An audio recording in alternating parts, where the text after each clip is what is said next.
Oi, pessoal, bom dia, bom dia, bom dia. O tema da nossa aula hoje é resistência elétrica, certo? Então vamos começar. Esse assunto é fundamental, hein? Fundamental. Se não souber resistência elétrica, não consegue acompanhar a eletrodinâmica. Acabou, certo? Acabou. Então hoje são 20 de maio, né? São 20 de maio ou é dia 20 de maio, certo? Dado com o plural ou singular do verbo ser. E aí a eletrodinâmica acabará hoje, se você não souber, tá bom? Com muita atenção, hein? Vamos lá. O que é o resistor? Gente, o resistor ele é um elemento de circuito cuja finalidade é uma. A finalidade dele é transformar a energia elétrica em energia térmica. Um resistor é todo dispositivo, todo elemento de circuito cuja função é transformar a energia elétrica em energia térmica, certo? Bom, aí eu queria discutir com vocês o seguinte: como isso acontece? De que forma isso acontece? Bom, então nós já vimos sobre fios condutores, né? E nós já vimos sobre corrente elétrica. Então, a corrente elétrica é o movimento ordenado de cargas. No caso de um fio condutor, a gente sabe que as cargas que se movem no seu interior são os elétrons livres, certo? Beleza.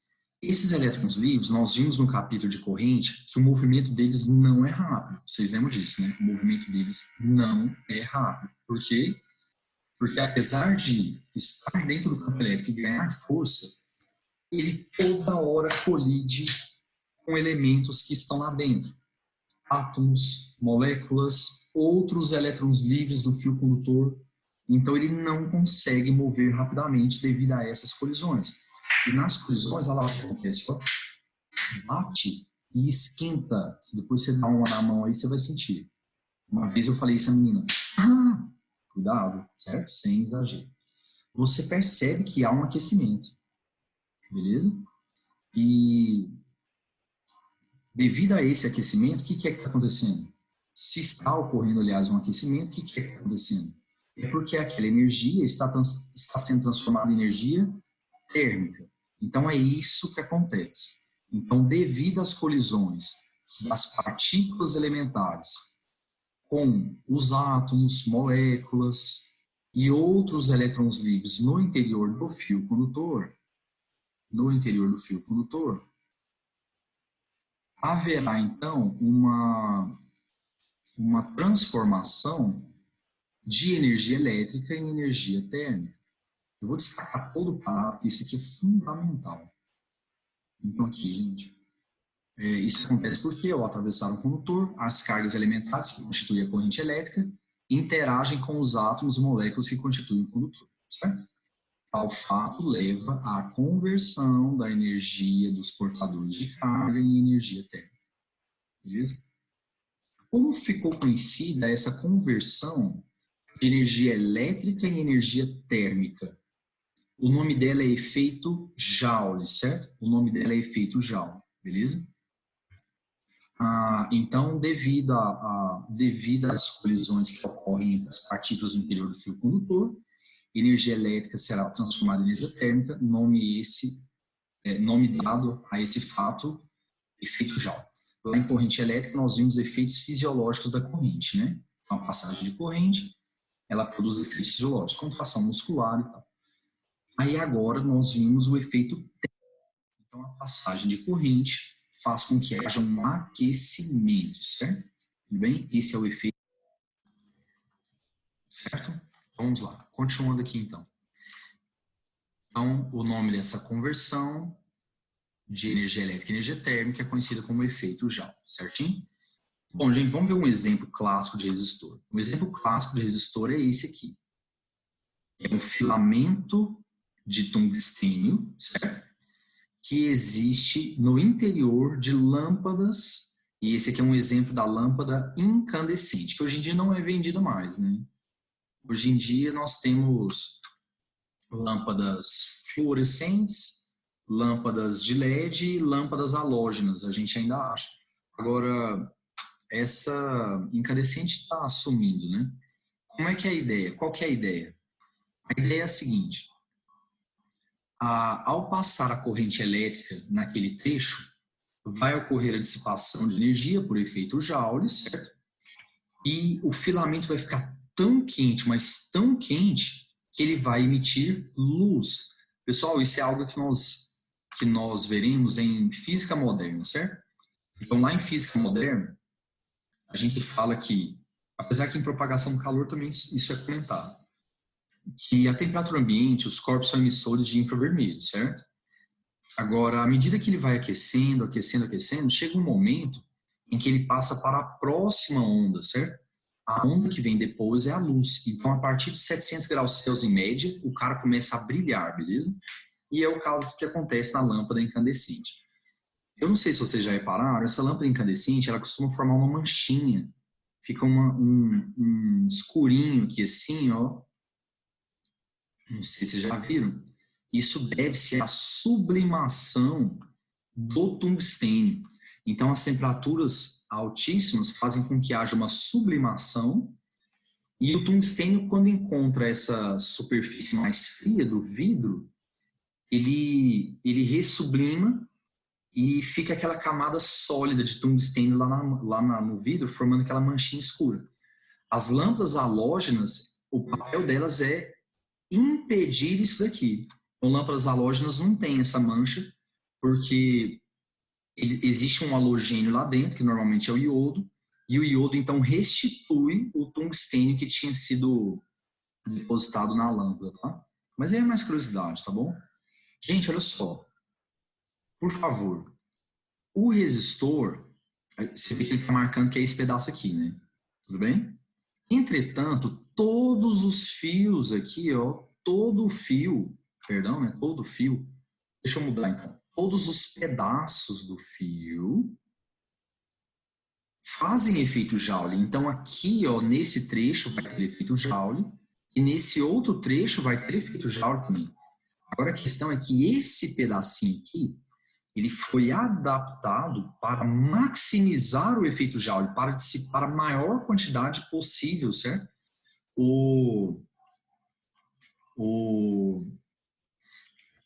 A gente vai ver daqui a pouco quais são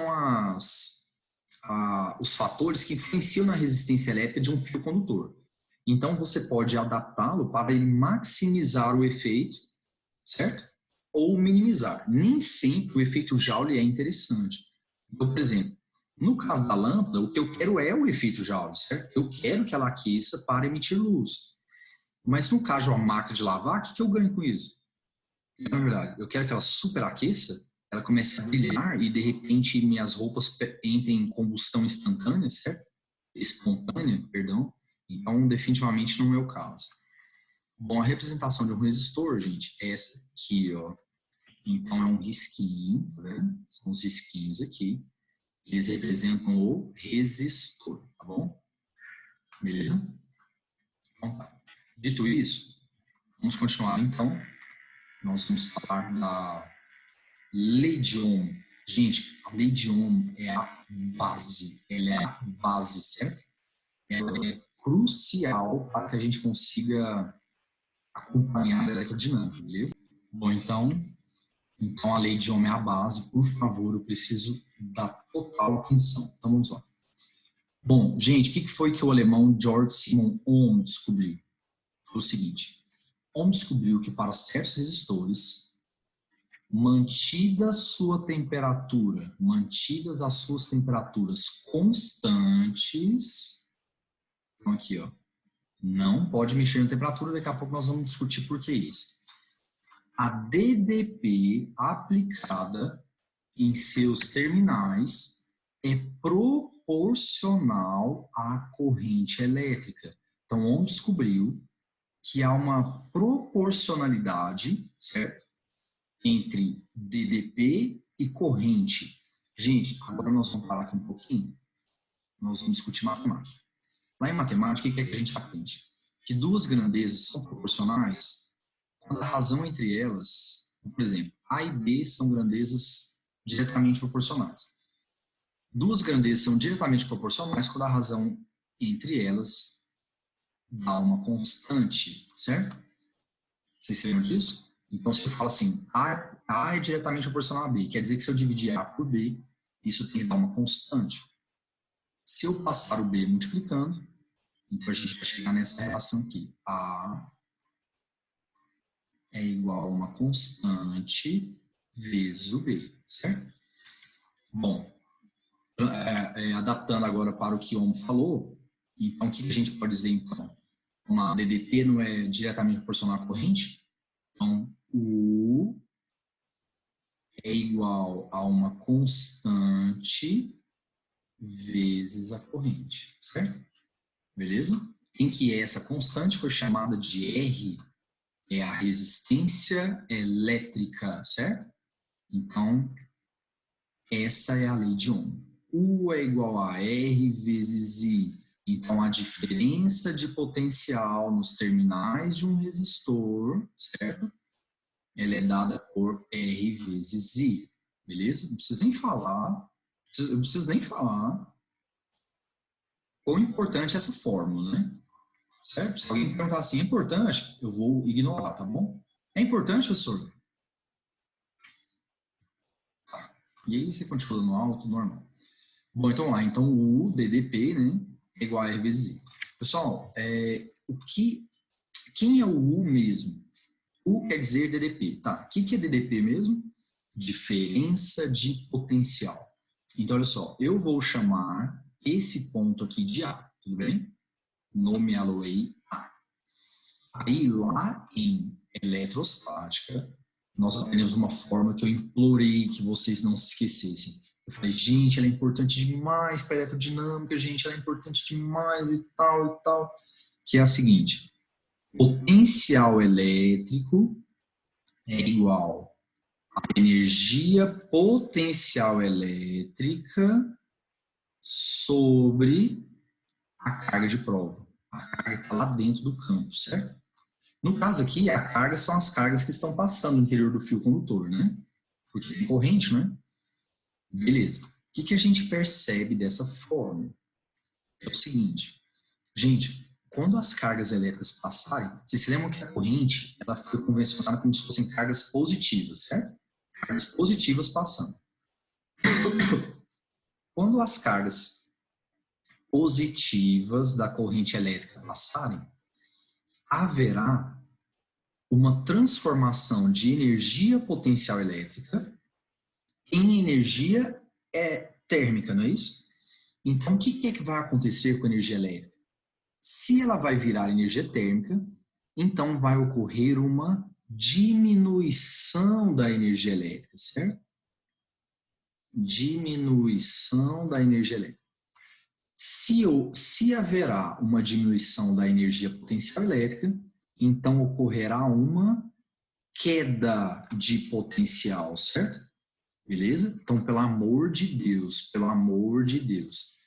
naquele pontinho do lado direito, o potencial era A, não é isso? Só que quando a corrente elétrica passa pelo resistor, ocorre uma queda de potencial. A gente acabou de ver isso. Então, eu não posso chamar esse pontinho do outro lado de A. Vou chamá-lo de B, certo? Nomeá-lo-ei B. Em que quem tem, o maior potencial? Isso mesmo. Olha só, eu interagindo com a galera, é isso mesmo. O potencial de A é maior. Então, olha só, com VA maior que VB. Nossa, gente, isso aqui é importante demais, cara. Com VA maior que VB, beleza? Então, por favor, gravem o que eu vou falar agora. Toda vez que a corrente elétrica passa por um resistor, toda vez que uma corrente elétrica passar por um resistor, haverá uma queda no potencial elétrico. Então, pelo amor de Deus, grave. Toda vez que a corrente elétrica passar por um resistor, haverá uma queda no potencial. Então, será estabelecida uma DDP, o que, aliás, tem que ser mesmo. Para que a corrente mova, tem que ter uma DDP, não é isso? Tudo bem? Certo? Bom, e aí a gente já discutiu lá em corrente sobre essa DDP, a DDP total, que é criada pelo gerador. E aí, à medida que a corrente elétrica vai passando pelos resistores, vai caindo, vai caindo, vai caindo, o gerador vai lá e repõe para a galera, certo? Tudo bem? Mas isso nós vamos ver melhor lá em geradores, tá?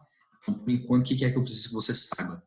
Que quando a corrente elétrica passa por um resistor, ocorre uma queda de potencial, tudo bem? Então, será estabelecida uma DDP. Aqui no caso, a DDP, gente, seria UAB, não é isso? UAB. VA menos VB, certo? UAB, VA menos VB. Isso aqui é igual a R vezes I, certo? Em que o R, vamos voltar lá na nossa parte matemática, em que esse R é a nossa constante de proporcionalidade, não é isso? E recebeu um nome. O nome dela é resistência elétrica, certo? Tudo bem? E a unidade da resistência elétrica seria volts por ampere. Esse cara ganhou o nome ohm, certo? Ohm. E o símbolo é a letra grega ômega, ômega maiúsculo, ok? Gente, olha só. Eu tenho umas observações muito importantes a fazer aqui agora. Pelo amor de Deus, elas são muito importantes. A primeira observação é a seguinte. Fisicamente falando, o que a resistência elétrica representa? Então, vamos lá. Fisicamente falando, a resistência elétrica representa a dificuldade que as cargas elétricas têm em passar no interior do fio condutor. Então, vou repetir. Resistência elétrica é uma grandeza que representa a dificuldade que as cargas possuem de passar no interior do condutor, certo? Tudo bem? Beleza.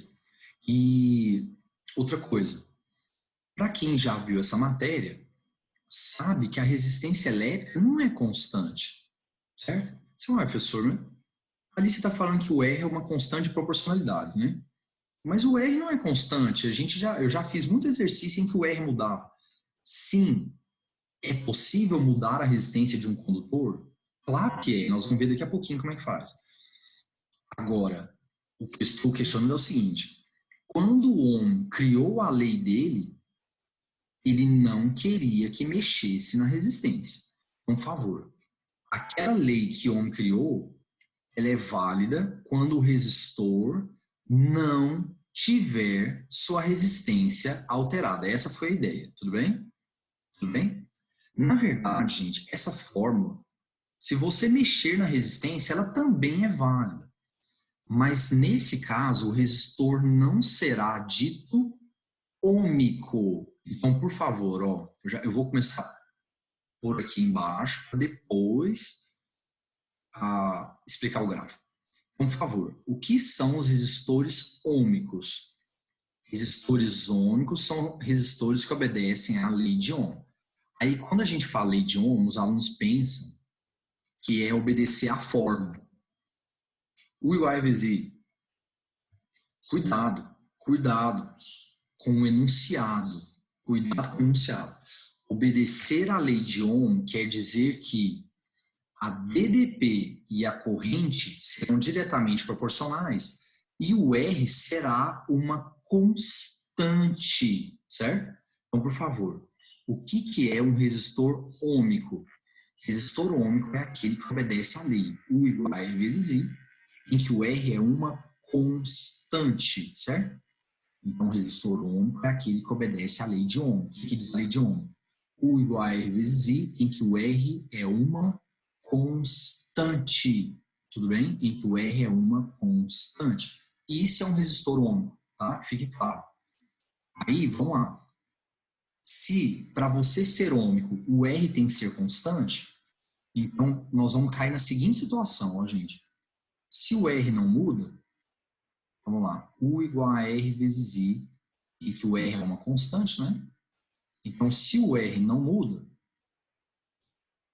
então o que a gente pode falar? Vamos lá. Pessoal, o I está elevado a 1, tá?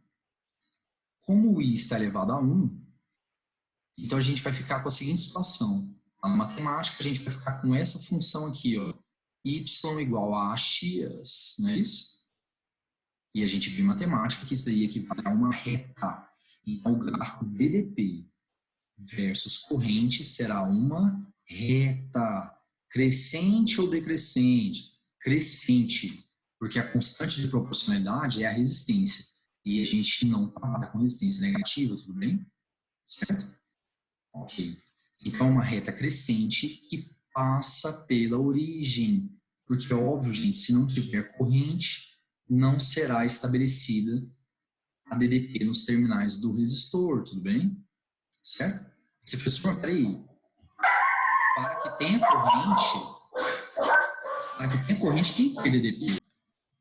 Então, esse é o gráfico, certo? De um resistor ômico. Ele é uma reta crescente que passa pela origem, certo? E como eu estava comentando, é o seguinte, professor, mas espera aí, então quer dizer que se não tiver corrente, não tem DDP? Certo, você vê pela lei de Ohm, né? Se não tiver corrente, não haverá DDP no resistor, certo? Professor, mas você disse que para que tenha corrente tem que ter DDP, ué? Então está parecendo uma conversa assim, quem nasceu primeiro, o ovo ou a galinha? Olha só, por favor.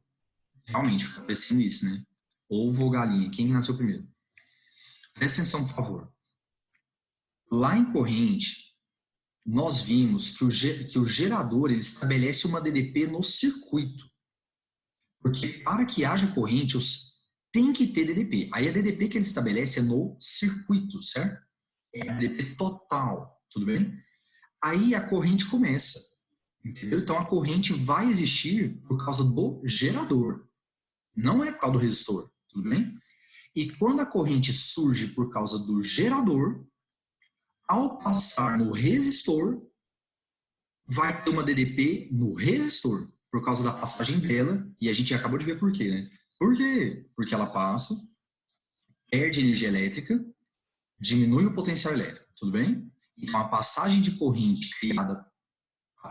uma corrente criada, estabelecida pelo gerador, fará com que haja uma DDP nos resistores do circuito, tá? Espero que tenha ficado claro para todos. Gente, vou chamar aquele ângulo ali, que é a reta forma horizontal, de θ, beleza? Ok? Se nós observarmos, eu fechei um triângulo retângulo, fechei um triângulo retângulo aqui, em que quem será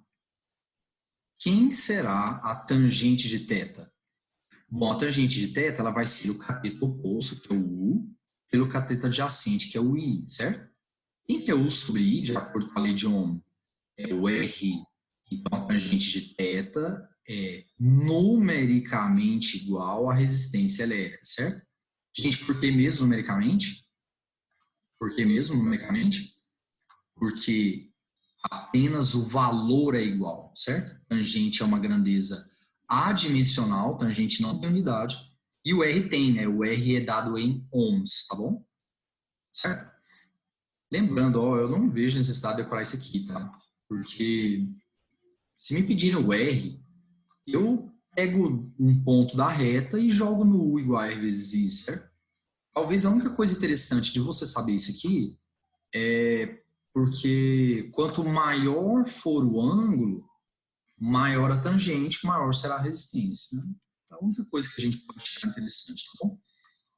Gente, agora, e se nós pegarmos um gráfico DDP versus corrente e esse gráfico não for uma reta? Lá, ele não for uma reta. Então, ele é alguma coisa não retilíneo saindo da origem. Ó. E aí, o que vai acontecer? Aí, vamos lá, você vai pegar um ponto, certo? Vai pegar um outro ponto e vai fazer U igual a R vezes I duas vezes. Isole o R, quem que vai ser o R, então? R é igual a U sobre I, né?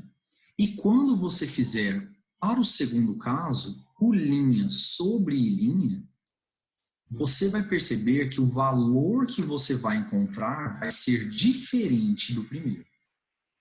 Certo?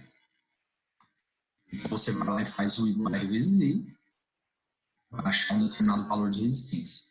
Vai fazer U' igual a R vezes I e vai encontrar outro valor de resistência.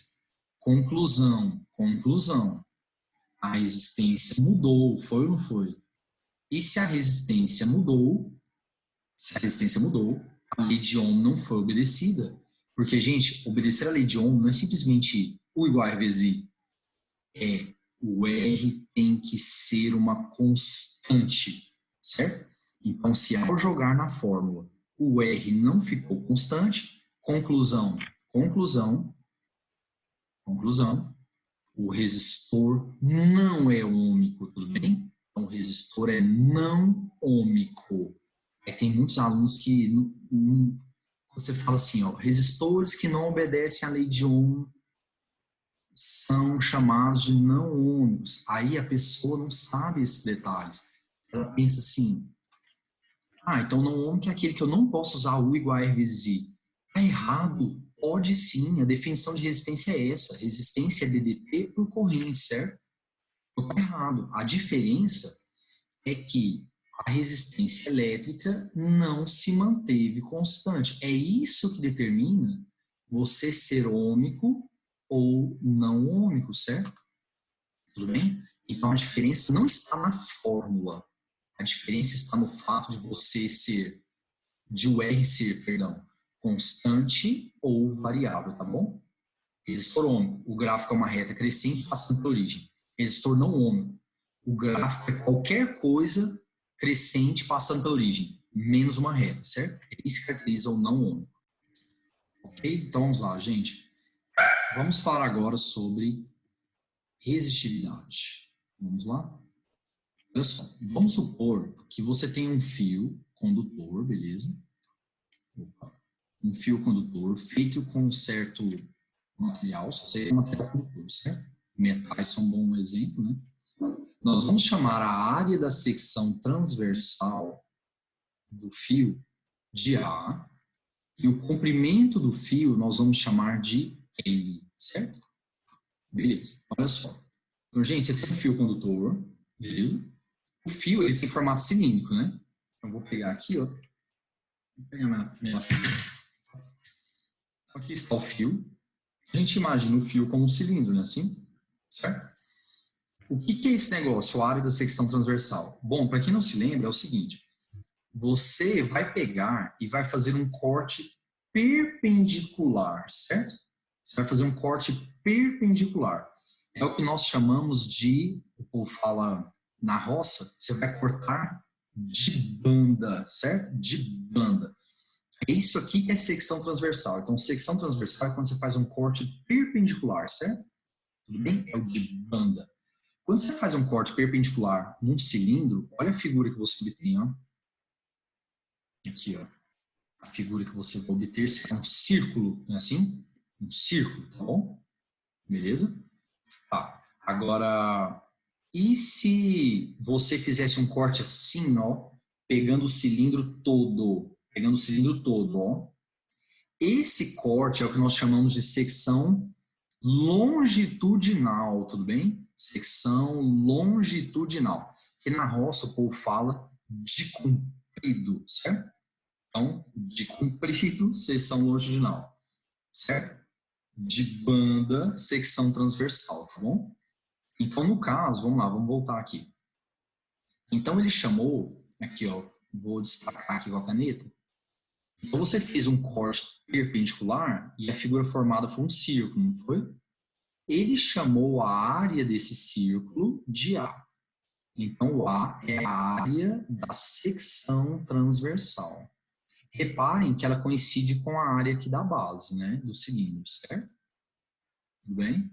Então, o A é a área da secção transversal. E o L é o comprimento do fio, beleza?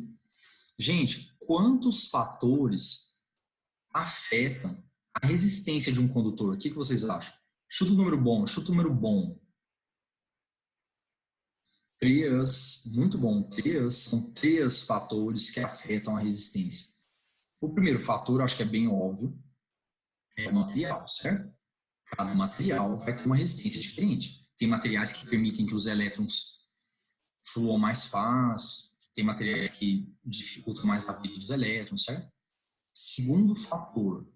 O segundo fator que afeta a resistência é o comprimento do fio. É o comprimento do fio, certo? Então vamos lá.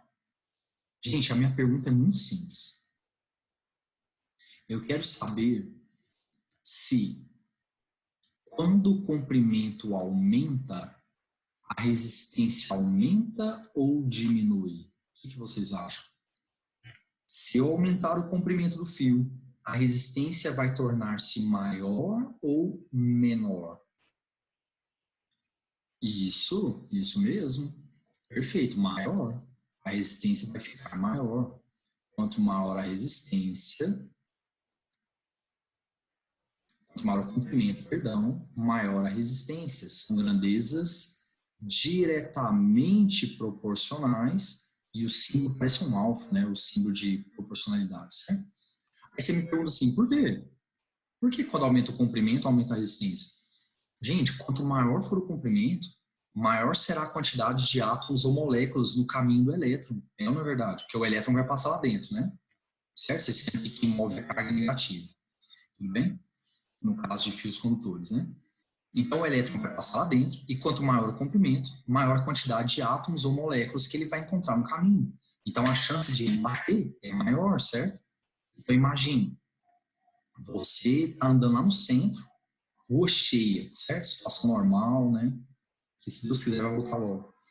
Você está andando lá no centro, rua cheia.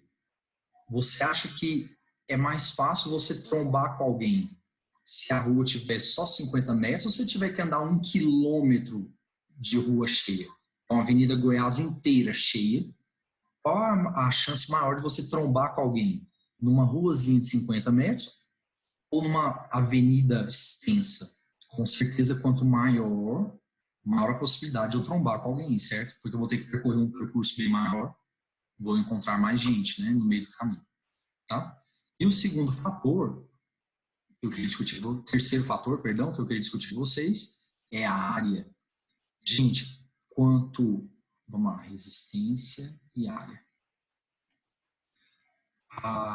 Quanto maior a área, maior ou menor a resistência? O que vocês acham? Quanto maior a área, maior ou menor a resistência?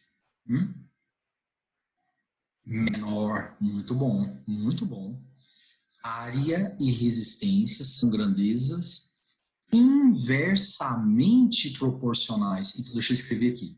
Lá em matemática a gente coloca assim, ó. Então, a resistência, ela é inversamente proporcional à área, não é isso? Certo? Deixa eu falar um negócio para vocês aqui. Por quê? Por que resistência e área são inversamente proporcionais? Eu vou dar um exemplo bem simples. Um acidente. Você está lá na Avenida 85. A Avenida 85 hoje tem 2 pistas só, a outra é a faixa exclusiva. Certo, de ônibus? Ela tem 2 pistas. E já sabe como é apertado. Aí tem uma batida. Fechou uma. Opa! Fechou uma, certo? Foi mal. Não foi proposital. Fechou uma, certo? Ficou agora uma pista só para todo mundo passar. É ou não é verdade? Então, quanto mais estreitinho, mais difícil para passar, não é assim? E acontece a mesma coisa com os elétrons livres. Quanto mais estreito for o trecho do fio, mais difícil para eles passarem. Consequentemente, as colisões aumentam, certo? Então, resistência e área são inversamente proporcionais. Juntando tudo, nós vamos chegar então nessa fórmula aqui, ó. Resistência é igual a ρ vezes L sobre A. Nossa, fórmula é importante, hein? Resistência é igual a ρ vezes L sobre A. Você tinha que me ensinar quando era aluno. Esse é famoso, né? Rola, certo? Rola. Resistência é ρ vezes L sobre A. Quem é o ρ? O ρ, gente, ele é a grandeza que representa o material. Vocês viram que eu falei para vocês que o material influencia na resistência.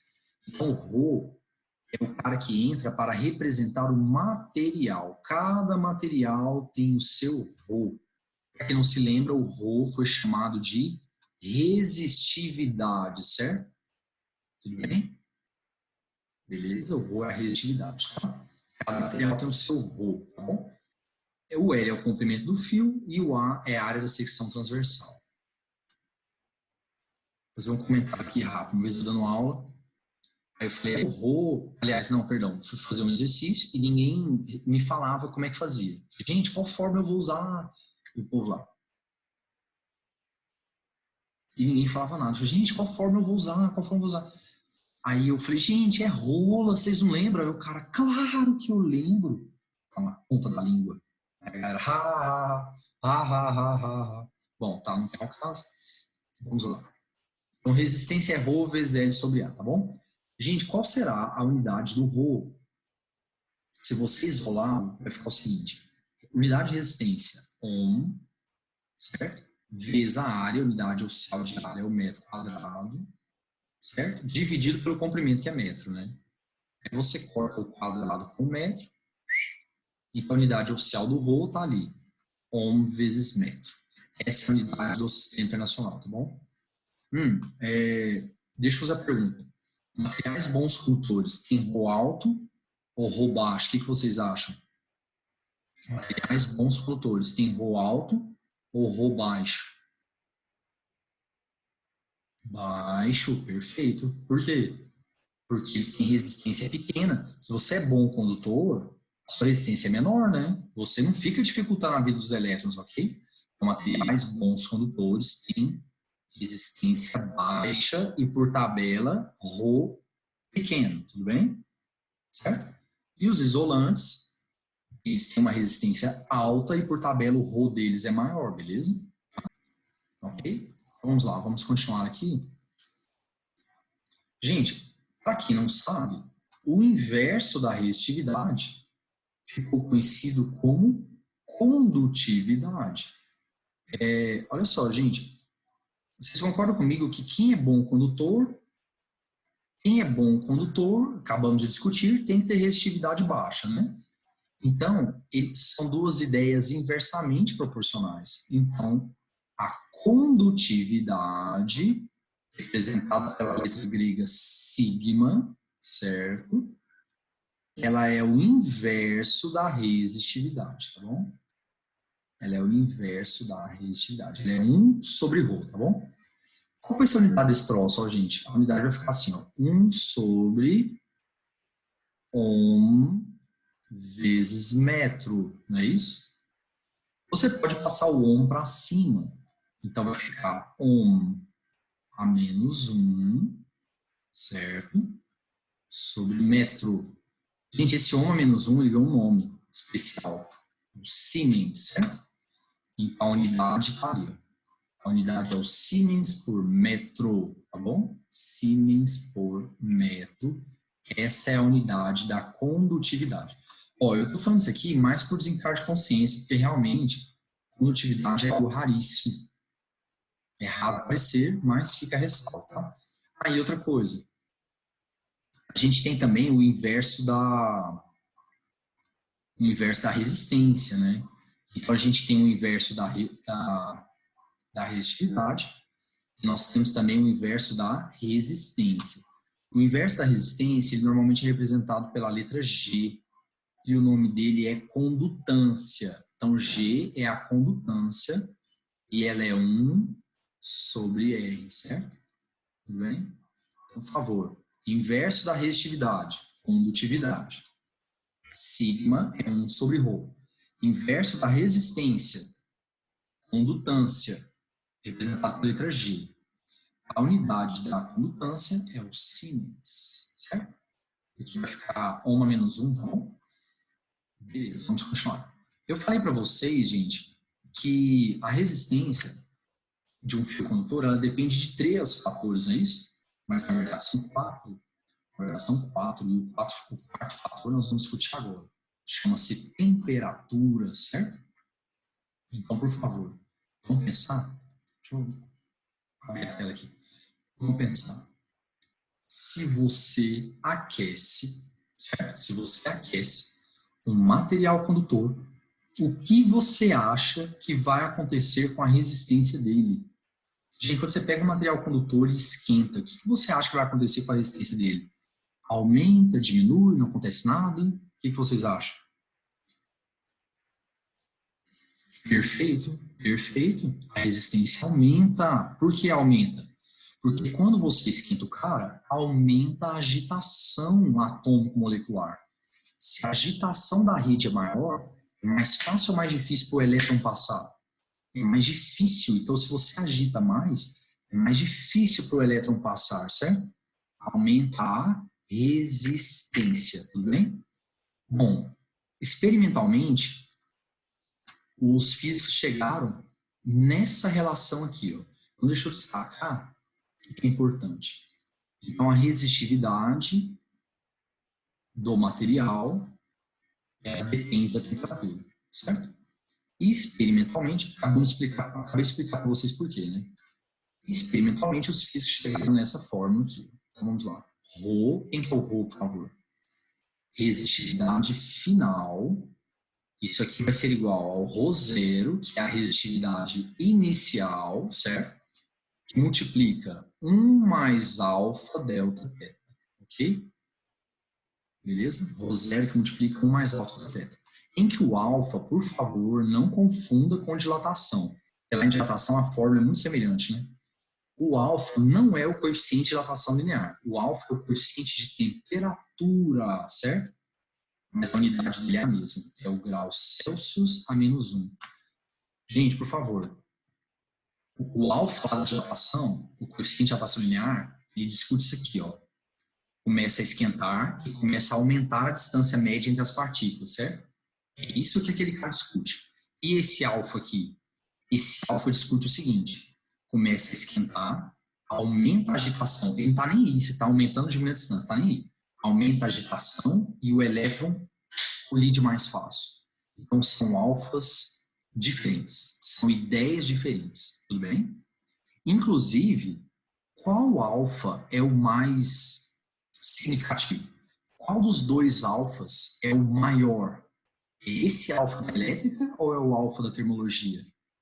É esse aqui, é esse aqui. Gente, o alfa da eletricidade, ele é 100.000 vezes maior do que o alfa da dilatação. Então, o que eu estou querendo dizer com isso? Que eu vou desprezar a dilatação do fio, tá bom? Então, a dilatação é tão pequenininha que o efeito térmico vai ser desprezado. Nós vamos ficar só com o efeito elétrico, certo? E aí, desprezando a dilatação, olha o que vai dar. Aqui, ó. Despreze a dilatação do material. Despreze a dilatação do material. Então, desprezando a dilatação, o que é que vai dar? O seguinte. Gente, se você isolar o Rho lá na rola, o que vai dar? Isole o Rho lá, vai ficar o seguinte, ó. Aqui, ó. Rho vai ser igual a R vezes A sobre L, não é isso? Rho vai ser igual a R vezes A sobre L, certo? Beleza. Então, vamos substituir. No lugar do Rho final, resistência final vezes a área sobre o comprimento, certo? Tá. Isso aqui vai ser igual. Rho0, resistência inicial vezes a área sobre o comprimento, que multiplica 1 mais alfa delta teta, né? Gente, eu só substituí o Rho, tá? Aqui naquela forma. Como a dilatação vai ser desprezada, então eu vou simplificar aqui o A, vou cortar o L, não é isso? E olha a fórmula que eu vou obter. R é igual a R0, que multiplica 1 mais alfa delta teta. Aquelas duas, com certeza, essa aqui é a mais importante, tudo bem? Então, a resistência, ela muda ou não com a temperatura? Sim, a resistência muda com a temperatura e a equação que representa essa mudança é essa aqui. No caso dos condutores, a gente já viu que quando você esquenta, você aumenta a resistência. Só que, gente, nem todos os materiais são assim, tá? Então, por exemplo, semicondutores, você pode ter uma diminuição da resistência com o aquecimento. Porque, às vezes, você esquenta o cara e ele começa a liberar elétrons. Então, ele aumenta a quantidade de elétrons livres e, como tem mais cargas, acaba que, se tem mais gente, dá para mais... Deixa eu explicar melhor. Por exemplo, então, deixa eu tentar aqui de novo. Então, tem materiais, tipo semicondutores, que se você esquentar, a resistência diminui, porque ele começa a despejar elétrons por conta da agitação.